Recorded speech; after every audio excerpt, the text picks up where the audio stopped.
निर्वाण संघ द्वारा आयोजित 7 दिवसीय शक्ति ध्यान शिविर के समापन समारोह में मैं आप सभी का हार्दिक अभिनंदन करता हूँ। भगवान शिव का महीना है और भगवान शिव की जो अर्धांगिनी हैं उन्हें हम शक्ति के नाम से जानते हैं। एक बार ऐसा हुआ कि पार्वती ये बार बार देखती थी कि मेरे पति इस दुनिया के सबसे बड़े आत्मज्ञानी हैं, सबसे महान योगी हैं, सबसे उच्च श्रेणी के ध्यानी हैं। सप्त ऋषियों को इन्होंने आत्मविद्या का ज्ञान दिया। सैकड़ों हजारों लोग इनसे स्वयं को जानने की विद्या सीखते हैं, किंतु मैं रात दिन बस इनके लिए भोजन पकाती हूँ, भांग धतूरे घोटती हूँ। मुझे तो कभी इन्होंने कहा नहीं कि तुम भी यह आत्मज्ञान सीख लो, कि तुम भी अपने आप को जानने की विद्या सीख लो। तो एक बार की वो नाराज़ हो गई भगवान शिव से। भगवान शिव ने उनसे उनकी नाराज़गी का कारण पूछा तो उन्होंने कहा कि देखिए, आप सारी दुनिया को स्वबोध सिखाते हैं, सारी दुनिया को स्वयं को जानने की विद्या आप सिखाते हैं, लेकिन मैं आपकी अर्धांगिनी, मुझे ही आज तक आपने नहीं बताया। शिव ने कहा कि ये कौन सी बड़ी बात है, आज तक तुमने इच्छा ही प्रकट नहीं की, वरना तुम्हारे लिए तो ये बेहद आसान है। तो शिव ने पार्वती को अपने गोद में बिठाया और उन्हें अध्यात्म का सबसे गूढ़तम ज्ञान, आत्म बोध का ज्ञान सिखाना शुरू किया।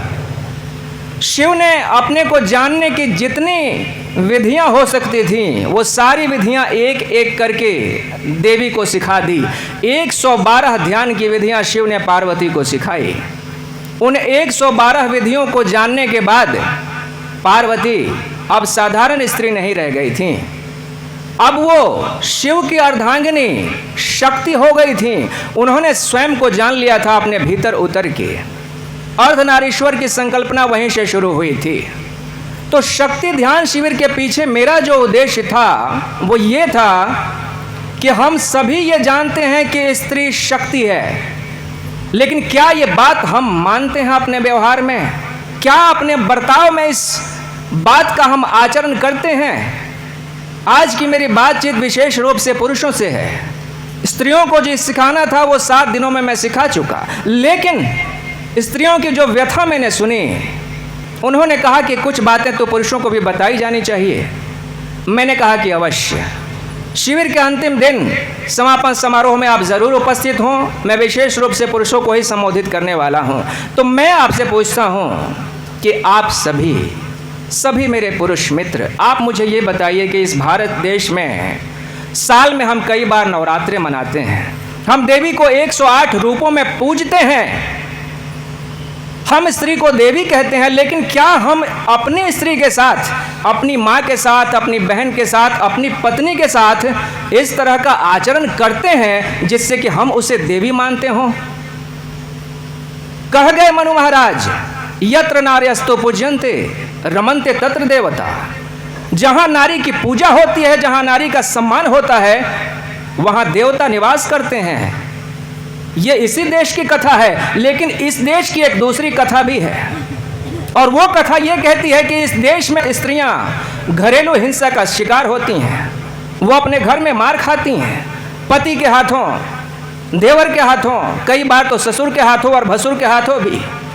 हर साल 4 लाख से ज़्यादा बेटियां कोख में मार दी जाती हैं। ये किस तरह की दिव्यता का हम आह्वान कर रहे हैं कि एक तरफ हम देवी को पूज भी रहे हैं और दूसरी तरफ उसी देवी को हम मार रहे हैं गर्भ में। वो हमारे साथ है तो हम उसे सता रहे हैं, हम उसे दुख दे रहे हैं। स्त्रियों ने मुझे कहा कि सर, हमारे पास शिक्षा है, हम पढ़ी लिखी हैं, हम अपना भला बुरा सोच सकती हैं, घर के मामलों में हम अच्छा सुझाव दे सकती हैं, लेकिन हमारी सुझाव कोई मायने रखती नहीं। हमसे कहा जाता है कि तुम चुप रहो, तुम जाओ, हम देख लेंगे। इस बात के पीछे किस तरह की मानसिकता है? इस देश में सैकड़ों वर्षों से एक बात दोहराई गई कि अगर तुम सच्चे मर्द हो तो कभी अपनी पत्नी की बात मत मानना। जो मर्द पत्नी की बात सुनने लगा उसको बड़ी हेय दृष्टि से देखा जाता था। अरे ये तो बीवी की बात सुनने वाला आदमी है, ये औरत की बात सुनता है, जैसे कि औरत की बात सुनना कोई अपराध है, जैसे कि औरत मनुष्य है ही नहीं, पशु है, उसकी बात शायद नहीं सुनी जानी चाहिए। स्त्री यदि पढ़ी लिखी है, स्त्री के भीतर यदि सूझबूझ है, तो मैं कहता हूं कि उसकी बात क्यों नहीं सुनी जानी चाहिए। जब वो अपना सब कुछ छोड़ के, अपने माता को छोड़ के, पिता को छोड़ के, अपने जन्मजात भूमि को छोड़ के आपकी हो गई है, तो आपके घर के मामलों में वो अपना सुझाव क्यों नहीं रख सकती? क्यों आप नहीं लेते उसके सुझाव? एक स्त्री ने भावुक होकर कहा, उन्होंने कहा कि इतने लगन से, इतनी श्रद्धा से 2-2 घंटे किचन में खड़े होकर पति के लिए भोजन बनाती हूँ, और जैसे ही उस महाशय के सामने मैं भोजन परोसती हूँ, एक कौर खाने के बाद वो आदमी मुझे डांटने लगता है। ये क्या कर दिया है? भोजन है कि गोबर है? ये सब्जी है, इसमें आज फिर से नमक कम कर दिया तुमने। ये दाल है, पानी ही पानी है। ये कोई ढंग नहीं है स्त्री के साथ बर्ताव करने का। जो स्त्री आपके लिए घंटों खड़े होकर भोजन तैयार कर रही है, उस भोजन को खाते हुए आप एक बार की ये आपको ख्याल नहीं रहा कि वो आपकी पत्नी है, कि वो आपकी अर्धांगिनी है, कि भोजन आपको स्त्री से ज्यादा प्रिय हो गया। मैं कहता हूं कि आपको यदि अपनी पत्नी से जरा भी प्रेम होता, तो उस भोजन में अगर नमक कम भी होता, तब भी आप उसकी बुराई नहीं करते। पत्नी प्रिय है, भोजन प्रिय नहीं है, इसलिए आप उस कमी को ढक देते। आप कहते कि चलो ठीक है, बना के एक बार तुमने चखा था क्या? तो वो कहती कि नहीं, चखा तो नहीं, कुछ कमी है। वो खुद ही पूछ लेती कि कोई कमी है क्या, फिर आप इधर से सुधार कर देते। तो मैं कहता हूं कि पत्नी की प्रशंसा करना, पत्नी की तारीफ करना पुरुषत्व में कमी की निशानी नहीं है। ये आपके भीतर एक बहुत ही महान पुरुष होने की निशानी है। इस धरती पे जितने भी पुरुष हुए, महान पुरुष हुए, यदि आप उनका इतिहास देखेंगे तो आप पाएंगे कि स्त्री जाति के प्रति वो अत्यंत ही मृदु थे, अत्यंत ही नरम थे। वो चाहे कृष्ण हो, वो चाहे राम हो, वो चाहे बुद्ध हो, कोई भी धर्म गुरु हुआ, कोई भी महात्मा हुआ, वो स्त्री जाति के प्रति कठोर नहीं था। स्त्री जाति के प्रति बड़े ही नरम लोग थे। वो कारण क्या है? आपकी आध्यात्मिक प्रगति तब तक संभव नहीं है जब तक आप स्त्री जाति के प्रति नरम नहीं हो जाते। आप समझिए, हमारा जो शरीर है, योग कहता है कि इसमें 2 तरह की शक्तियां प्रवाहित हो रही हैं। बाईं तरफ चंद्र ऊर्जा प्रवाहित हो रही है। चंद्र ऊर्जा जो कि शीतल है, उसका स्वभाव शीतल है, उसका स्वभाव स्त्रैण है, स्त्री के स्वभाव से मिलता जुलता है, वो चंद्र ऊर्जा कहते हैं उसे। दाहिने तरफ सूर्य ऊर्जा प्रवाहित हो रही है, उसका स्वभाव पुरुष के स्वभाव से मिलता जुलता है। चूंकि हमारे शरीर के भीतर ये दोनों शक्तियां संतुलित नहीं होती, इसलिए हमारा चित्त संतुलित नहीं होता। तो योग के द्वारा, प्राणायाम के द्वारा, ध्यान के द्वारा इन दोनों शक्तियों के संतुलन का प्रयास किया जाता है। जिस घड़ी, जिस क्षण हमारे भीतर सूर्य ऊर्जा और चंद्र ऊर्जा संतुलित हो जाते हैं, उसी क्षण हमारे भीतर समाधि घटित हो जाती है, उसी क्षण हम परम ज्ञानी हो जाते हैं। लेकिन जिस व्यक्ति के भीतर यह संतुलन नहीं है, उसके भीतर आत्मज्ञान की कोई संभावना नहीं है, उसकी कोई आध्यात्मिक प्रगति हो ही नहीं सकती। तो जो व्यक्ति स्त्री के साथ कठोर है, वो व्यक्ति ये कह रहा है कि मैं अपने भीतर बह रही चंद्र ऊर्जा के प्रति कठोर हूं, मुझे मेरे भीतर की चंद्र ऊर्जा से प्रेम नहीं है, मैं उसको अनदेखा करके चल रहा हूं। इस तरह के व्यक्ति के भीतर सूर्य ऊर्जा की अधिकता हो जाएगी, उग्रता होगी। वो स्त्री के ऊपर अत्याचार करेगा, मारेगा, पीटेगा, उसको बार बार नीचा दिखाने की कोशिश करेगा। लेकिन मेरे बंधु, स्त्री के ऊपर अन्याय करके तुम अपने ऊपर अन्याय कर रहे हो। तुम्हारे भीतर जो परम संभावना है ईश्वर से मिल जाने की, आत्म साक्षात्कार कर लेने की, उस संभावना को ही तुम कुचल रहे हो। तुम स्त्री के ऊपर अत्याचार नहीं कर रहे हो, तुम अपने भीतर की मृदुता के ऊपर अत्याचार कर रहे हो। शिविर शुरू हुआ, उसके दूसरे तीसरे दिन हमारे एक मित्र ने कहा कि देखिए, हम सब बाहर बैठे थे तो आपस में यही बात हम कर रहे थे कि अब जो महिलाएं शिविर में शामिल हो रही हैं, अब शिविर समाप्ति के बाद घर में झगड़े नहीं होने चाहिए। आप ऐसे कह रहे हैं जैसे झगड़े का सारा ठेका औरतों ने ही ले रखा है। कहावत प्रचलित हो गई है कि औरतें झगड़ालू होती हैं। मुझे एक बात बताइए कि मनुष्य जाति के पिछले 3000 साल के इतिहास में 10,000 युद्ध हुए हैं, जिसमें 2 विश्व युद्ध भी शामिल हैं। क्या ये सारे युद्ध महिलाओं ने लड़े हैं या पुरुषों ने लड़े हैं? बताइए मुझे। ये जो बड़े बड़े युद्ध हुए जिसमें लाखों करोड़ों लोग मारे गए, ये नेपोलियन बोनापार्ट है जो हमला कर देता है और लाखों लोगों को मार देता है। ये सिकंदर है कभी जो विश्व अभियान पे निकल जाता है। ये कोई अशोक है जो अपनी महत्वाकांक्षा को पूरा करने के लिए लाखों लोगों को मार के खून की नदियां बहा देता है। ये सब कौन है? क्या ये स्त्रियां थी? दुनिया में इतने सारे युद्ध स्त्रियों ने लड़े हैं? जी नहीं, ये सारे युद्ध पुरुषों ने लड़े हैं। तो फिर स्त्री बदनाम क्यों है? क्योंकि वो घर में कभी कभार थोड़ी सी तुनक जाती है, थोड़ी सी चिड़चिड़ा जाती है, थोड़ी सी अपनी भड़ास निकाल लेती है। मैंने कहा कि भड़ास निकाल लेती है, झगड़ती नहीं महाशय। अगर आपको यह दिखता है कि स्त्रियों का स्वभाव चिड़चिड़ा है, स्त्रियों का स्वभाव झगड़ालू है, तो उसके पीछे का मनोवैज्ञानिक कारण मैं आपको बताता हूँ। चिड़ियाघर में जो पशु बंद होते हैं या पक्षी बंद होते हैं, उनके स्वभाव में एक चिड़चिड़ापन आ जाता है। कारण की गति के माध्यम से उनके भीतर की जो शक्ति निष्कासित होनी थी, बाहर निकलनी थी, वो निकलनी बंद हो गई है, क्योंकि हमने उन्हें चारदीवारी में घेर दिया है। तो स्त्री को जब आप घर के भीतर बंद कर देते हैं और उसकी हर भावना को दबाने की कोशिश करते हैं, वो अपने आप को कहीं भी अभिव्यक्त नहीं कर सकती, वो अपना राय नहीं रख सकती, अपने विचार नहीं रख सकती। अगर उसे शिकायत करनी है वो शिकायत नहीं कर सकती। जब हर मनोभाव को वो दबा रही है अपने भीतर, तो ये सारे मनोभाव हफ्ते 2 हफ्ते में एक बार निकल के बाहर आएंगे कि नहीं आएंगे? अगर जरा भी वो अपने मनोभाव को बाहर ना निकाले तो वो पागल हो जाएगी, या तो पागल हो जाएगी या किसी की हत्या कर देगी। तो वो अच्छा करती है कि कभी कभार रो के, कभी कभार चीख के चिल्ला के, कि अड़ोस पड़ोस के लोगों से लड़ झगड़ के अपने आप को हल्का कर लेती है। अपने भीतर दबे हुए मनोभावों को वो बाहर फेंक देती है तो स्वस्थ हो जाती है। पुरुष बाहर घूम रहे हैं तो दिन में सैकड़ों लोगों से मिलते हैं, 1000 तरह की बातें हैं, तरह तरह की चीजें कर करके अपने मनोभावों को बाहर निकाल रहे हैं। स्त्रियों को इतनी सुविधा नहीं है, स्त्रियों को इतने घूमने की सुविधा नहीं है, इतनी बातें करने की सुविधा नहीं है, यहाँ तक कि पुरुषों की तरह तो उसे हंसने की भी सुविधा नहीं है। क्या नहीं देखा है आपने? जैसे ही एक लड़की किशोरी होना शुरू होती है, तुरंत उसके चारों तरफ बंदिशें लगानी शुरू कर दी जाती हैं। ये पैर फैला के क्यों बैठी हो? ऐसे लड़की बैठती है, समेटो पैर। इस तरह से क्यों हंसी तुम? क्या इतने जोर से लड़की हंसती है? बेशर्म कहीं की। हंसी पे पाबंदी लगाई जा रही है, बोलने पे पाबंदी लगाई जा रही है। जोर से क्यों बोली?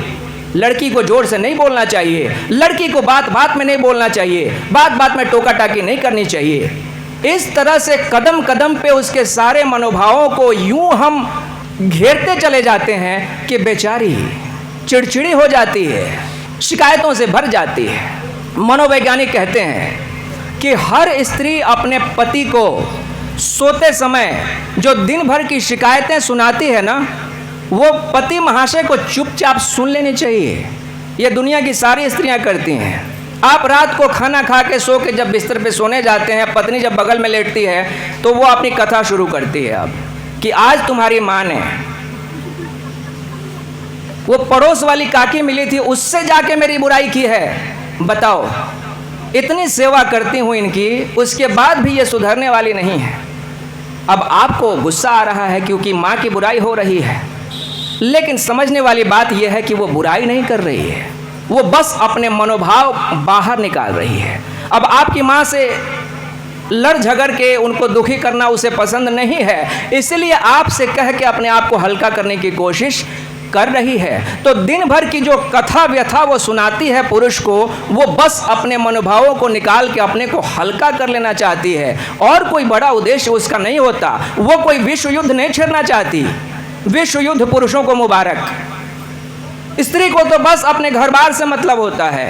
आप देखेंगे 4 पुरुष जहां इकट्ठे होते हैं तुरंत वहां पे राष्ट्रीय अंतर्राष्ट्रीय यहाँ वहां की बातें शुरू हो जाती हैं। बैठे हैं ईसापुर बाजार पे और रूस यूक्रेन की चर्चा कर रहे हैं। महाशय, ना आपने रूस देखा, ना यूक्रेन देखा, ना रूस से कुछ लेना देना, ना यूक्रेन से लेना देना, काहे की फालतू की बहस कर रहे हैं। लेकिन जहाँ पे 2 स्त्रियाँ इकट्ठी होती हैं तुरंत एकदम घर बार की बातें होंगी। क्या चल रहा है घर में, है ना, फलाना बुआ थी, सुना था कि उनके घुटनों में तकलीफ हो गई है, तो अभी ऊपर गई कि नहीं वो, है ना।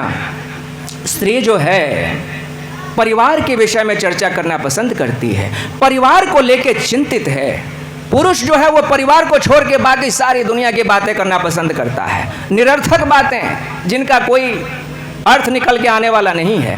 तो स्त्री ज़्यादा प्रैक्टिकल है, स्त्री ज़्यादा व्यवहारिक है, ज़मीन पे रहती है, ज़मीन से जुड़ी हुई है, पृथ्वी की प्रतीक है, इसलिए ज़मीन से जुड़ी बातें करती है। लेकिन जब वो ज़मीन से जुड़ी बातें करती है तो पुरुष को गुस्सा आ जाता है।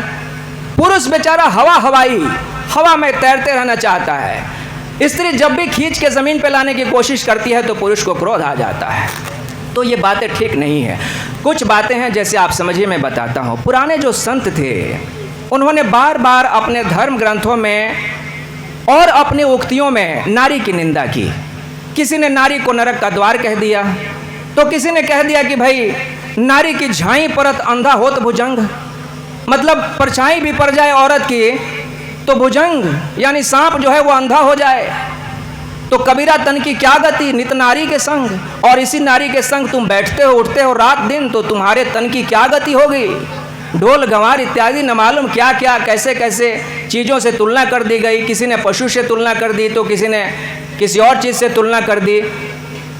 अभी का जो मनोविज्ञान है उस मनोविज्ञान को अगर आप थोड़ा सा ठीक से समझेंगे तो आप पाएंगे कि ये जितने संत थे जिन्होंने इस तरह की बातें की, स्त्री के प्रति निंदा सूचक शब्दों का प्रयोग किया, ये कहा कि त्रिया का चरित्र विधाता भी नहीं जान सकता, ब्रह्म भी नहीं जान सकता, हम तो क्या चीज़ हैं। उन्होंने इसीलिए कहा क्योंकि स्त्री के स्वभाव को, स्त्री को मनोभाव को समझने में वो सफल नहीं हो सके। चूंकि वो सफल नहीं हो सके इसलिए उन्होंने निंदा कर दी, इसलिए बुराई कह दी। लेकिन आज का मनोविज्ञान वो मनुष्य के मस्तिष्क की बहुत गहरी छानबीन कर रहा है, वो मनुष्य के व्यक्तित्व की बहुत गहरी परख कर करके और एक एक विश्लेषण करके ये बताने की कोशिश कर रहा है कि स्त्री और पुरुष दोनों का मस्तिष्क बिल्कुल विपरीत है। एक उत्तरी ध्रुव है तो दूसरा दक्षिणी ध्रुव है। आप दोनों को एक समान बनाने की कोशिश मत कीजिए। एक सूर्य ऊर्जा है तो दूसरी चंद्र ऊर्जा है। स्त्री का शरीर चंद्र ऊर्जा से संचालित होता है। चंद्र को आप देखिए ना जी, चंद्र 15 दिनों में कैसे अपनी कलाएं बदलता है। एक दिन थोड़ा सा दिखाई देगा, अगले दिन थोड़ा बड़ा हो जाएगा, उसके बाद वाला दिन थोड़ा और बड़ा हो जाएगा। हर दिन अपने आकार को बदलता जा रहा है। ठीक इसी तरह से स्त्री का व्यवहार होता है। स्त्री का व्यवहार भी ऐसे ही बदलता है। चूंकि वो चंद्र ऊर्जा से जुड़ी है इसलिए चंद्र की तरह उसका स्वभाव है, बदलता हुआ स्वभाव है, चंचल स्वभाव है। लेकिन पुरुष जो है वो सूर्य ऊर्जा से जुड़ा है इसलिए पुरुष का स्वभाव सूर्य की तरह है। सूर्य अडिग है। सूर्य जितना बड़ा सुबह निकलता है उतना ही बड़ा शाम को डूबता है। वो साल के 365 दिन में अपने आकार में कोई परिवर्तन नहीं करता। इसलिए पुरुष बेचारा चाहता है कि जैसा मैं हूँ वैसे ही स्त्री भी हो जाए। असंभव है ये बात। प्रकृति ने बिल्कुल अलग ही बनाया है उसको। वो भिन्न है आपसे, वो आपकी तरह नहीं हो सकती। उसे बदलने की आप कोशिश करेंगे अंततः आपकी हार होगी। बदलने की कोशिश मत कीजिए, समझने की कोशिश कीजिए। तो मैं कहता हूँ कि यदि सच में ही आपको अपने स्त्री का हृदय जीतना है तो उसके साथ कठोरता तो बिल्कुल मत कीजिए। क्योंकि मेरा अनुभव ये है, अनुभव से कहता हूँ, स्त्रियों को बहुत निकटता से जाना है मैंने। जो भी पुरुष स्त्री के प्रति कठोर हो गया, स्त्री कभी उसे अपने हृदय में स्थान नहीं दे सकती। कठोर होके आप उसको, उसके शरीर को वश में कर सकते हैं, उसके मन को आप कभी भी वश में नहीं कर सकते। स्त्री के मन को अगर वश में करना है तो सबसे पहले आपको उसकी प्रशंसा करनी होगी। उसको समझना होगा, उसके हृदय तक उतरने की कला सीखनी होगी। उसके साथ जोर ज़बरदस्ती करना ये बताता है कि आप एक मूढ़ मनुष्य हैं, बुद्धिहीन मनुष्य हैं, है ना।